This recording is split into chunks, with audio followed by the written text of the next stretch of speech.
7 পেরিয়ে 8-এ পড়ল বিপিএল বা বেলঘরিয়া প্রিমিয়ার লিগ। বেলঘরিয়া, বরাহনগর, নিমতার ডাক্তার এবং মেডিকেল রিপ্রেজেন্টেটিভদের যৌথ উদ্যোগে অনুষ্ঠিত হয় এই ক্রিকেট প্রতিযোগিতা।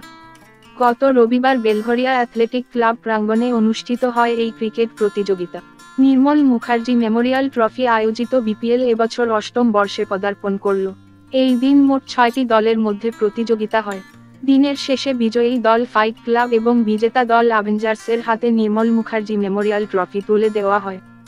এই দিন উপস্থিত ছিলেন টুর্নামেন্টের সভাপতি ডাক্তার তাপস কুমার ঘোষ, উপসভাপতি ডাক্তার ঋষিকেশ মজুমদার, সম্পাদক ডাক্তার বিডি বর্মন, প্রধান উদ্যোক্তা সত্যেন দে ও দীপাঞ্জন ঘোষাল। এছাড়া প্রধান অতিথি হিসেবে উপস্থিত ছিলেন ডাক্তার সায়ন্তন ব্যানার্জি, প্রণব কুমার বিশ্বাস, জিষ্ণু মুখার্জি, রাকেশ চ্যাটার্জি, চন্দ্রশেখর দে, যতীন পাল সহ অন্যান্যরা। এছাড়াও খেলায় অংশগ্রহণকারী সকল প্রতিযোগীদের জন্য ছিল মেমেন্টো। এই দিনের প্রতিযোগিতা দেখতে দর্শকের ভিড় ছিল নজর। দারুণ শট সত্যেনের, ফিল্ডার কাছে বল, একটি রান।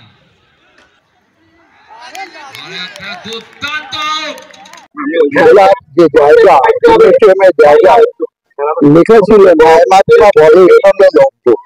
অর্থাৎ যদি তুমি শিক্ষা লাভ করতে চাও তোমাকে খেলাধুলো করতে হবে। আমাদের বলে গেছেন যে গীতা অবস্থায় পড়া অপেক্ষা ফুটবল খেলা বাচ্চাদের পক্ষে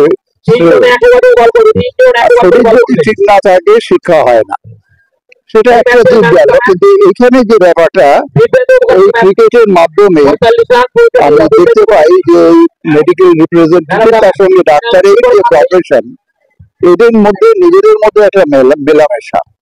এরা যে প্রত্যেকেই প্রতিদিন খেলাধুলো করছে তা নয়, কিন্তু এই যে একটা টুর্নামেন্টের মাধ্যমে একত্রিত হওয়া এবং সেই যে শরীর বিদ্যা যে ব্যাপারটা খেলাধুলো, সেইটাকে নিয়ে সেই জিনিসটা করা, এর একটা আলাদা গুরুত্ব আছে। এবং এই প্রতি বছর এটা 8ম বছর পড়লো এবং উত্তরোত্তর এটা বৃদ্ধি পাচ্ছে, কলেবর বৃদ্ধি পাচ্ছে। বিভিন্ন জন ডাক্তার বা রিপ্রেজেন্টেটিভ এর মধ্যে আরো বেশি যুক্ত হচ্ছেন এবং এটা একটা ভালো দিক বলেই এটা সবাই আসছে আর কি। এবং এক্ষেত্রে যেটা সবচেয়ে বড় কথা সেটা হচ্ছে একটা গেট টুগেদার। এই যে ক্লান্তি, এই যে একটা বিশাল চাপ, আপনারা তো জানেনই যে কোনো কোম্পানি রিপ্রেজেন্ট করা এখন কিরকম চাপ, তার টার্গেট, তার চাপ, এই চাপের মধ্যে থেকে যে একটা নিষ্কৃতি পাওয়ার জন্য একটা গেট টুগেদারের দরকার। এবং এই যে শরীর কিছুটা এই শীতের সময় এই একটা ম্যাচ উপলক্ষে কিছুটা প্র্যাকটিস করা, প্রতিদিন একটা হয়তো শরীর চর্চা করা, এগুলো শরীরের পক্ষে, মনের পক্ষে সব দিক দিয়েই খুবই ভালো। এই খেলার একটা অন্যান্য গুরুত্ব আছে, মানে বিশেষ করে নিজেদের মধ্যে আদান প্রদান, বন্ধুত্ব। আজকেই একটা অসুস্থ হয়ে পড়লো, আমি দেখেছি সবাই যেভাবে তাকে রক্ষা করবার চেষ্টা করে, যেটা আজকে আত্মীয় স্বজনদের মধ্যেই দেখা যায়। এই জিনিসটা কিন্তু গড়ে ওঠে এইরকম ধরনের একটা গেট টুগেদার, এইরকম ধরনের একটা টুর্নামেন্টের মাধ্যমে। দেখুন, আমাদের বরাহনগর, বেলঘরিয়া, নিমতা মেডিকেল রিপ্রেজেন্টেটিভ ভাইদের উদ্যোগে এই যে বিশাল আয়োজন, এই যে এত লোকের জমায়েত, বিশেষ করে এই বিজি শিডিউলে তাদের যে পরিমাণ সারাদিন ধরে, সারা বছর ধরে খাটাখাটনির মধ্যে থেকে তারা যে এরকম একটা প্রোগ্রাম আয়োজন করছে, সেটা আমরা সবাই মিলে অ্যাপ্রিসিয়েট করি। এবং এর মাধ্যমে যে নিজেদের ভেতরে আরো বন্ডিং স্ট্রং হয়, একে অন্যের বিপদে ছুটে যাওয়া, তাদের এই সবার মাঝে থাকা, সবার জন্য সাহায্যের হাত বাড়িয়ে দেওয়া, তাতে এই প্রোগ্রামের গুরুত্ব অনস্বীকার্য। ভবিষ্যতে এই প্রোগ্রাম আরো বড় হোক, আরো সাফল্যমণ্ডিত হোক, এই কামনা করি। আজকে এই টুর্নামেন্টটা হচ্ছে আমরা 8 বছর যাবত করছি, সিজন 8। এটা হচ্ছে আমাদের মেডিকেল রিপ্রেজেন্টেটিভ এবং ডাক্তারবাবুরা এলাকায় যত আছে, বেলঘরিয়া, বরাহনগর, নিমতা, তাদের নিয়ে এই টুর্নামেন্টটা প্রতি বছরই এই ফেব্রুয়ারি মাসে এই টুর্নামেন্টটা হয়।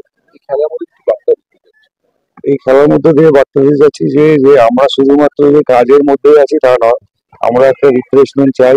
আমরা যখন অংশগ্রহণ করি সেই বার্তাটাই দিয়ে যাচ্ছি আর কি। এখানে 6টা টিম আছে, প্রত্যেকটা টিমে 12 জন আছে, 11 জন প্লেয়ার, একজন এক্সট্রা আর একজন মেন্টর আছে। হ্যাঁ, একদম এখন তো দেখাই যাচ্ছে যে খুব খেলাধুলার পরিমাণ পাড়াতে খুব কমে গেছে। এখন ফুল হ্যান্ড খেলা পাড়ার মধ্যে হয় না বললে চলে, শুধু টোক্কা খেলা হয়। আমি আরো শুরু করি প্রথম, তারপরে আমার সাথে দীপাঞ্জন আছে, সৌরভ আছে, তারপরে আমাদের অনেক আমাদের করছে। তাছাড়া বিকে মেমোরিয়াল হসপিটাল, টেলি, বৃন্দবাসিনী, তারপরে সল্ট পেপার ডিজাইন, এটা নির্মল মুখার্জি দাদা এই খেলার কপি দেয়, ঠিক আছে। সবাই মিলে হেল্প করে, ডাক্তার প্লাস অনেক দাদারা আছে, সবাই হেল্প করে। Belgharia premier league, medical representative association এবং বিশিষ্ট ডক্টরদের সহযোগিতায় এই যে একদিনের একটা ক্রিকেট টুর্নামেন্ট করা হয়, বিগত 4 বছর ধরে আমি ওনাদের সঙ্গে আছি। ওনারা আমাকে আহ্বান করে, আমি একজন সমাজসেবক হিসাবে আমি ওনাদের মধ্যে উপস্থিত থাকি। আমি যেটা বলবো, এই যে প্রচেষ্টা, এই যে ক্রিকেট, অ্যাকচুয়ালি আজকাল তো মানুষ এই যান্ত্রিক যুগে খেলাধুলার থেকে অনেকটাই বিচ্ছিন্ন হয়ে পড়ছে। তো তার মধ্যে এই যে মেডিকেল রিপ্রেজেন্টেটিভ ডক্টরস অ্যাসোসিয়েশন যে উদ্যোগটা নিয়েছে, এই উদ্যোগকে সত্যি এটা সাধুবাদ জানাচ্ছি। আর একটা জিনিস যেটা আমার সব থেকে বলার, সেটা হচ্ছে যে এনারা যে কাজটা করেন, অ্যাকচুয়ালি এনারাই হচ্ছে সমাজ বন্ধু। এনারা সারাক্ষণ মানুষের সেবায় নিযুক্ত থাকে এবং তার মধ্যে দিয়ে একটা দিন ওনারা নিজেদের রিফ্রেশমেন্টের জন্য বেছে নিয়েছেন। আমার মনে হয় এটা পারস্পরিক সমঝোতা এবং পারস্পরিক যোগাযোগ সেতু বন্ধন, এটার মাধ্যমে গড়ে উঠবে। আমি এই বেলঘরিয়া প্রিমিয়ার লিগকে অভিনন্দন জানাচ্ছি। আগামী দিনে আরো ভালোভাবে সুন্দরভাবে